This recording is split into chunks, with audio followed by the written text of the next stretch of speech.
আব্বা একটা কথা শুনো। কি কথা ক? আচ্ছা আব্বা, আমি যদি মাধ্যমিক পরীক্ষায় ফেল করি তাহলে তুমি কি করবা? তা তুই ফেল করার কথা মুখে আনিস? একবার ফেল করিয়াই দেখ, কি হলে তোর ঘাড়ে শেষে তুমি ভাঙ্গিয়েই ফেল দেবো। আচ্ছা আব্বা নাও, ফেল করলাম না, আমি পাশ করলাম, ফার্স্ট ডিভিশনে পাশ করলাম, তখন তুমি কি করবা? হ্যাঁ রে শুনাচ্ছন ছেলে আমার, তুই যদি ফার্স্ট ডিভিশনে পাস করতে পারিস, গুলার গাড়িতে করে ফুলের মালা কলাই দিয়ে পুরো এলাকা তোর ঘুরে নিয়ে বেড়াবো আমি।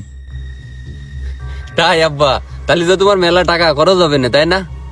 আরে পাগল ছেলে আমার, তোর জন্য টাকা খরচ করবো না তা কার জন্য করবো?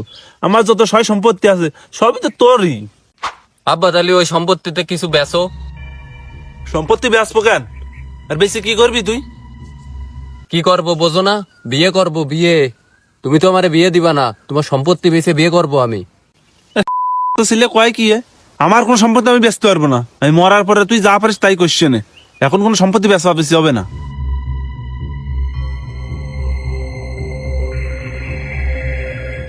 দাঁড়া, বিয়ে দিবি না, সম্পত্তির ভাগও দিবি নে, এবার আজরাইলের কাছে যে আল্লাহ আল্লাহ করি যা। এই ঘটক, ওই সুন্দরী মেয়ের সাথে কথা কর। কাবিন 10 লাখ 20 লাখ 50 লাখ কোনো ব্যাপার না, কালকেই বিয়ে করব। আব্বা কি হয়েছে? এনাও টাকা যায়, চকির ডুরাপ কিনে নিয়ে আসো। কেন চৌকি ড্রপ কেনবো কেন? আমি চৌকি তো সব ক্লিয়ারই দেখতেছি। বাচ্চা বাপ, চকি সব ক্লিয়ার দেখিস তা, আমার যেটা বউ লাগে তা দেখিস নে।